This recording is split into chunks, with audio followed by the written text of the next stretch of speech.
আজকে সকালটা তোমাদের সাথে বৃষ্টি দিয়েই শুরু করলাম। B positive.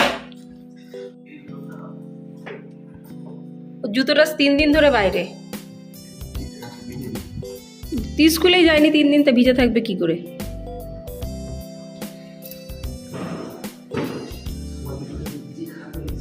তুমি ওই জুতো পরে অফিস যাও কেন? ওই যে হ্যাঁ ওইটা পরে যাও না, ক্রপ পরে। তুমি ছাতা নিলে না? ছাতা নাও তুমি। এখানকার যে আকাশের অবস্থা, যখন তখন তো বৃষ্টি হচ্ছে। কোন ছাতাটা নেবা? কোনটা নেবা তুমি? দেখো, তুমি যেটা তুমি নিজে বুঝতে পারবা সেটা নাও। বৃষ্টি তো সব জায়গাতেই হচ্ছে, আর নাসিকে এখন পচিয়ে দিল বৃষ্টিতে, আর ভালো লাগছে না। একটা অন্যটা চিকেন এনার ব্যাগ নাও, ওর মধ্যে চিকেন এনো না, ইয়ে লাগে। হ্যাঁ অন্যটা নাও।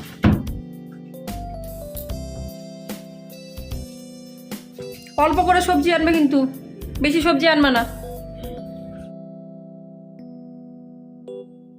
রবিবার সকাল সকাল কর্তামশাই গেল বাজারে, আর হলো আমি চা খেয়ে নিয়েছি। মেয়েরা ঘুমাচ্ছে, এই উঠেছে অনেকক্ষণ, চা খেতে খেতে গল্প করতে করতে এদিক ওদিককার করতে করতে সময়টা কেটে গেল। আমি না বুঝতে পারছি না, দিন দিন আমার নাকের পাশের এই জায়গাটা যেন কালো হয়ে যাচ্ছে। দেখো তোমরাও বুঝতে পারছো নিশ্চয়ই, আমাকে অবশ্যই কমেন্টসে জানিও এটা কেন হচ্ছে। কিন্তু এতটুকু বুঝতে পারছি যে হলো এখানটা কালো পুরো স্পটটা যেন বাড়ছে দিন দিন। আজকে রবিবার, একটু পরেই যাব রান্নাঘরে। নমস্কার আমার প্রিয় পরিবার, তোমরা সবাই কেমন আছো? আশা করছি তোমরা সবাই অনেক ভালো আছো, সুস্থ আছো। আমিও ভালো আছি। আমি সুপ্রিয়া, আমি তোমাদের সবাইকে আমন্ত্রণ জানাই নাসিকের ঘরকন্যা আরেকটি নতুন ব্লগে। যে যে প্রান্ত থেকে আমার ভিডিওটি, আমার ব্লগটি দেখছো, আশা করছি তোমরাও সবাই অনেক ভালো আছো। আমার দেখো এই যে জ্বর ঠোসাটা, এটা এখনও সারলো না, এখনও পর্যন্ত এরকমই রয়ে গেছে। এই যে এখান থেকে এতটা, একটু বড় করে মুখ করতে গেলেই রক্ত পড়ছে। মানে সকাল থেকে মাথা আসানোর সময় পাইনি, এত কাজ, কিন্তু এখনও কাজ শুরু করবো। রবিবার তো চলছে, চলুক। আগে দৌড়াতাম, এখন আমি আর দৌড়াই না। দৌড়ে কিচ্ছু হবে না, কিচ্ছু না, সবই আমাকে করতে হবে। দেরি হোক, পুরো সময়টা আমার কাছে আছে। দিব্যি আকাশটা সকাল থেকে ভালো ছিল, ভালো ছিল মানে রোদ ছিল না, কিন্তু ভালো ছিল। আবার ঝমঝমিয়ে বৃষ্টি শুরু। আজ কন্টিনিউ 4 থেকে 5 দিন ঘরে পুরো লাইট পত্র জ্বালিয়ে কাজ করতে হচ্ছে, নাহলে পুরো রাতের মতন। তোমাদের বৃষ্টি দেখাচ্ছি, ঝমঝমিয়ে বৃষ্টি। ঝমঝমিয়ে মানে বৃষ্টি দেখে আমার আর কাজ নেই। কর্তামশাই গেছে বাজারে, কি যে বাজার হবে সে ভালোই বুঝতে পারছি। আমি ঝটপট ভাতটা অন্তত বসিয়ে দিই। বৃষ্টির মধ্যে আনলে কি তুমি 3 ব্যাগ ভরে তো আনলে। সবজি আনার সাথে সাথে, সবজিও করে যাই হোক না কেন, বাজার থেকে কোনো কিছু নিয়ে আসার সাথে সাথে আমি কিন্তু ফ্রিজে রাখি না। বহু ভিডিওতে তোমাদের আমি বলি, কেন বাজারের জিনিস একটু যদি বাইরে খোলা বাতাসে রাখা যায়, আর বেশ ঘন্টা দেড়েক পরে কিংবা এবেলার বাজার যদি ওই বেলায় রাখা যায়, তাহলে কিন্তু সেটা ভালো থাকে। আমি তো সেটাই ভাবি। তোমরা কেমনভাবে রাখো যদি সম্ভব হয় অবশ্যই আমাকে কমেন্টসে জানিও। আমি ভাবলাম 3 ব্যাগ ভরে ভরে জিনিস এনেছে, ভরে ভরে আনিনি, 3 ব্যাগ অনেক হালকা হালকা করে জিনিস এনেছে। কি কি এনেছে একটু পরে দেখাচ্ছি। কিন্তু দুধ বলেছিলাম, দুধের প্যাকেট 2টো এনেছে, আর এনেছে আমাদের জলখাবার, যেটা আমাদের প্রত্যেক সপ্তাহে বাইরের এই জলখাবারটা খুবই ভালো লাগে। সপ্তাহের অন্য সময় তো এই জলখাবারটা পাওয়া যায় না, যদিও পুরো নাসিকে এই জলখাবারটা কিন্তু অনেক দাদারা বেচে সাইকেল করে। এর জন্য কিন্তু কোনো নির্দিষ্ট স্টল কিংবা দোকান থাকে না, আর খুব কম পয়সাতে, মানে 30 টাকা প্লেট, 6 পিস করে বিক্রি হবে। সেই 6 পিস আমরা ইডলিও নিতে পারি, বড়াও নিতে পারি, মিন্দু বড়াও নিতে পারি, সেটা সম্পূর্ণ আমাদের উপরে নির্ভর করে। আর 2 রকমের চাটনি, আর তার সাথে সাম্বারটা এখন বহু দিন ধরে দিচ্ছে না, কেন দিচ্ছে না জানি না। লাল চাটনিটা মাঝে মধ্যে ইচ্ছা হলে দেয়, না ইচ্ছা হলে দেয় না। লাল চাটনির আমার দরকার নেই, ওটা পুরো লঙ্কার গুঁড়ো, মানে কাঁচা লঙ্কা, পাকা লঙ্কা বাটা। আর এইটা হলো নারকেলের চাটনি। তো এইটাই আপাতত এখন দিচ্ছে। প্রতিদিন তো দেখছি এই চাটনিটাই মাত্র নিয়ে আসে, সাম্বার তো বহুদিন ধরে দিচ্ছে না। কি আর করব, যা করা যায়, মানে যা পাওয়া যায় সেটাই ভালো। এই দিক দিয়ে কিন্তু রক্ষা। আমার কিন্তু কোনো রবিবারে সকালবেলায় আমাকে জলখাবার বানাতে লাগে না। এটা একদম আমার ভিডিও দেখলে তোমরা জানতে পেরে যাও। নাহলে কিন্তু জলখাবার বানানোতে খুব একটা টেনশান থাকে, কি খাবো, কি করব, কি দেব। এদিকে ভাতটা আমি বসিয়ে দিয়েছিলাম। ভাত বসানোর কিন্তু যেই ভাতটা একটু উপুর হয়, মানে উতুল দেয়, তখন কিন্তু আমি গ্যাসটা বন্ধ করে দিই। এটা 2টো মানে দুই রকমের সুবিধা হয়। এক তো ভেতরে থাকতে থাকতে ভাতটা মানে গরম জলের মধ্যে থাকতে থাকতে কিন্তু চালটা অনেকটা ফেপে যায়, আর গ্যাসেরও কিন্তু সাশ্রয় হয়। আমি জানি যে আমি এরকম করলে অনেক সময় অনেকে বলে যে ভাত নষ্ট হয়ে যায়, কিন্তু আলটিমেট আমি কোনো সময় দেখলাম না যে আমি যে ভাত করি ভাতটা নষ্ট হয়, বরঞ্চ আরও ভাতগুলো ভালো থাকে। তা তোমরা এরকম ভাত হতে হতে মাঝখানে গ্যাস বন্ধ করো কি না ওটাও কিন্তু আমাকে অবশ্যই জানিও।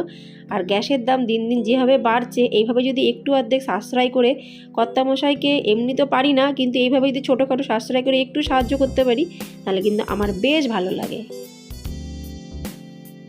আমার ছোটো মেয়ে উঠেই সোফার পরে চুপচাপ বসে আছে। আমি বলছি তাড়াতাড়ি যা, তাড়াতাড়ি ব্রাশটা করে আয়, খেয়ে নেবো সবাই মিলে। বলছে মামা তোমরা খেতে লাগো, আমি ব্রাশ করে আসি। ওর ব্রাশ করে আসা মানে এখনও আধা ঘন্টা। তো ততক্ষণে আমরা তিনজন বসে পড়লাম। আমি না ইডলি অতটা ভালো খাই না, এখানে যে ডালের বড়া থাকে, মটরের ডালের বড়া, সেই বড়াটা খেতে আমার দারুণ লাগে।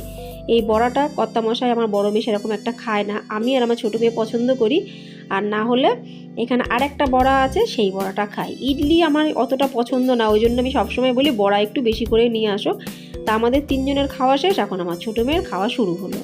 আর এই ব্যাগের মধ্যে চলো দেখা যাক কী কী নিয়ে এসেছে। আগের বারে তো মাছ এনেছিল, আমি বলেছিলাম এবার মাছ না আনতে। তা দেখলাম যে ব্যাগটা যে ওপেন করলাম, দেখলাম মাংস আছে, চিকেনই আছে। মটন খাওয়া তো সবসময় হয় না, আর মটন আমি অতটা পছন্দও করি না। আর তার সাথে এনেছে দুধের প্যাকেট। দুধ একদমই ঘরে ছিল না, 1 লিটার এখানে দুধ আছে, এটা আগে বসিয়ে একটু গরম করে নিই, তারপর অন্যান্য কাজবাজের দিকে যাব। পুজোর ফুলও এনেছে। আমি কিন্তু পুজোর ফুলের কথা বলতে একদম ভুলে গেছিলাম। আমি যখন বলি পুজোর ফুলের কথা কিংবা যে জিনিসটা, সেই জিনিসটা আনার কথা কিন্তু ভুলে যায়, কিন্তু যে জিনিসটা আমি বলি না সেই জিনিসটা কিন্তু ঠিক মনে করে নিয়ে আসে। কেন যে এটা হয় আমি আজ পর্যন্ত বুঝলাম না। আর সবজিপত্র দেখলাম খুবই কম কম এনেছে। এখন আমি সবজি বাইরে লাগাইনি, দুধটা গরম বসিয়ে তারপর সবজিগুলোকে সুন্দর করে রাখবো যাতে সবজি না পচে। এটাই হলো মেন কথা। একে তো বর্ষাকাল, আর সবজিপত্র যদি ঠিকঠাক করে না রাখি ফ্রিজে তাহলে কিন্তু 2 দিনের থেকে 3 দিনও টেকে না। আর যখনই আমি দুধ গরম করি আমি কিন্তু সামান্য একটু 2 থেকে 4 দানা কিন্তু আমি চিনি দিই। তোমরা এই জিনিসটা খেয়াল করে দেখবে। আমি ছোটোবেলার থেকে দেখেছি আমার মা যখনই দুধ গরম করতে বসায় তখনই কিন্তু একটু চিনি দেয়। এটা যে কারণটা কি সেটা কিন্তু আমি আজ পর্যন্ত জানলাম না। তোমরা যদি জেনে থাকো এই ব্যাপারেও কিন্তু আমাকে একটু জানিয়ে। দুধ একদম সিমে গরম করতে বসিয়ে দিয়েছি, তারপরে আমি চলে গেলাম বাইরে সবজিগুলোকে এই দুটো চেয়ারের মধ্যে দিয়ে দেব। এখন দেখো আবার হঠাৎ করে বৃষ্টিটা পুরো থেমে গেছে। এটাই হলো নাসিকের একটা বড় সমস্যা, কখন বর্ষাকালে যে বৃষ্টি হবে আর কখন যে বৃষ্টি বন্ধ হয়ে যাবে কিছুই কিন্তু জানা যায় না। এখন কিছুক্ষণের জন্য বৃষ্টি অন্তত আপাতত থেমে গেছে, তা ভাবলাম যে কিছুক্ষণ অন্তত বাইরে রেখে দিই, যতক্ষণ পর্যন্ত বাইরের হাওয়া খাবে ততটাই ফায়দা। এখানে কি কি এনেছে একটু দেখা যাক। আমি তো বলেছিলাম অনেক কিছু, কিন্তু ব্যাগ এত হালকা মনে হচ্ছে, মানে বেশি কিছু একটা কিন্তু আনেনি। এনেছে ফুলকপি। হ্যাঁ, একটা কথা আমি তোমাদের বলে দিচ্ছি, ফুলকপি আনার সময় আমি বলে দিয়েছিলাম যদি বাজার থেকে ফুলকপি পাও তাহলে কিন্তু অবশ্যই ফুলকপি এনো, ফুলকপি কিন্তু খেতে বেশ ভালো লাগে।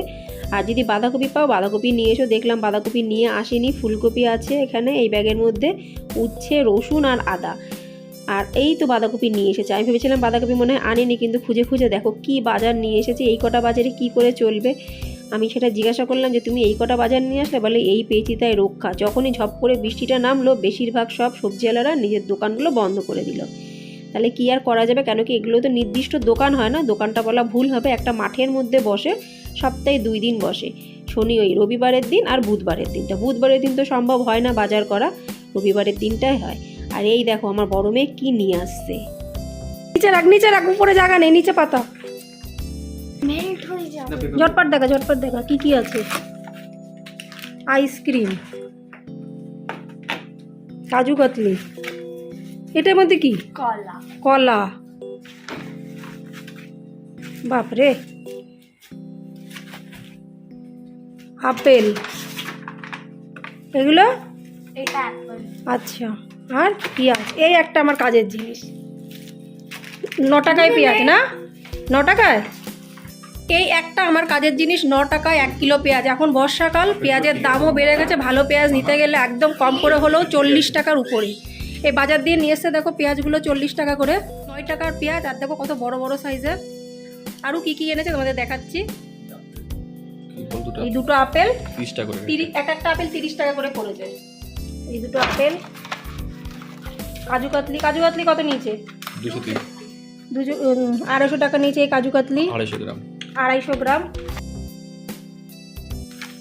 কলা, আজকের কলা ছোট দিয়েছে, আর এই কলাটা ভালো না, কিন্তু আগের দিনের কলা ভালো দিয়েছিল। আরে বাবা, আজকের কলা ফাটা।